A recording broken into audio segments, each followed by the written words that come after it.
Hi guys, welcome back to my channel. તો આજે છે સન્ડે અને બનાવ્યું હતું જમવામાં, એટલે કે લંચમાં દાળ ભાત શાક રોટલી ભીંડાનું શાક બનાવ્યું હતું. અને જો આ વાસણ જે છે, 2 માણસ હોય કે 4 માણસ હોય, તમને ઘરમાં કામ એટલું જ રહેવાનું છે. આ વાસણ મેં ધોયેલા છે.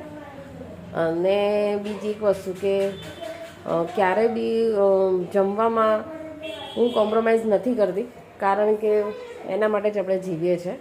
એટલે ઘણીવાર મને એકલીની બી ઈચ્છા થાય કે ભાઈ આજે મારે દાળ ભાત ખાવા છે, તો પ્રેમથી બનાવી લઉં છું. ને આજે તો સન્ડે છે ને રિંકેશને દાળ ભાત જ ખાવા હતા, દાળ ભાત શાક રોટલી, પછી મેં એ રીતના બનાવ્યા હતા.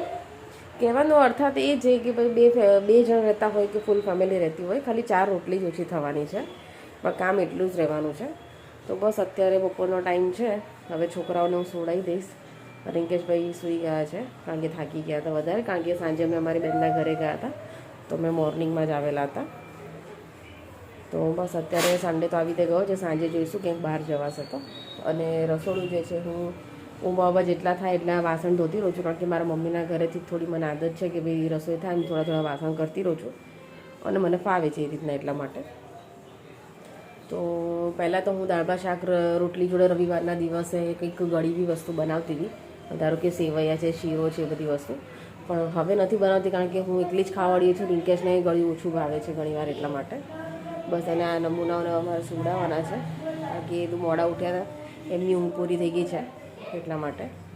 તો મારું ઇન્સ્ટા આઈડી છે બિનલ પારેખ 90 કરીને, તો હું એમાં બી વ્લોગ્સ અપલોડ કરતી હોઉં છું, તો તમે ત્યાં જઈને બી મારી ચેનલને ફોલો કરી શકો છો અપડેટ માટે. અને યુટ્યુબની અંદર હું ડેલી રૂટિન અપલોડ કરું છું, અને ઇન્સ્ટાની અંદર હું મોટિવેશન જે છે એ રીતના હું વિડીયો બનાવું છું, એટલે જોવાવાળાને થોડું બોરિંગ ના લાગે કે ભાઈ બધી જગ્યાએ એક જ વિડીયો અપલોડ કરે છે. બને એટલો ટ્રાય કરું છું કે અલગ કરવાનો, પણ એઝ અ હાઉસવાઈફ હું ઘણીવાર નથી ટાઈમ આપી શકતી એડિટિંગ માટે ને બધી રીતે, વિડીયોગ્રાફી, વિડીયો શૂટિંગ, કારણ કે વિડીયો જોવો બહુ ઇઝી છે, પણ બનાવવા માટે બહુ ટાઈમ જોઈએ છે, એટલા માટે. તો બસ કામ પતી ગયું છે, ખાલી હવે કપડાં સુકવવાના બાકી છે, એ સૂકવી દઈશ. અને અંશુભાઈ જે પોટી કરીને બેઠા છે, તો એ બી ક્લીન કરી દઈશ અને પછી સુવડાવી દઈશ. તો અત્યારે 3 વાગી ગયા છે, એટલે એને સુવડાવતા 3:30 થઈ જશે. ઓકે, તો સન્ડે હવે પતી ગયો છે, કાલે મંડેથી આવી જશે. રવિવારે ક્યાં આવીને જતો રહે છે ખબર નથી પડતી ઘણીવાર. હું તો કહું છું કે હરેક કંપનીવાળાને એક રિક્વેસ્ટ કરું છું કે એટલી સેટરડે સન્ડે 2 દિવસની રજા આપો, તો માણસે પોતાની લાઈફ જીવી શકે.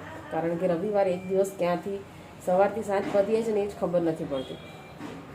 ઓકે, તો મળીએ છીએ નેક્સ્ટ બ્લોગની અંદર.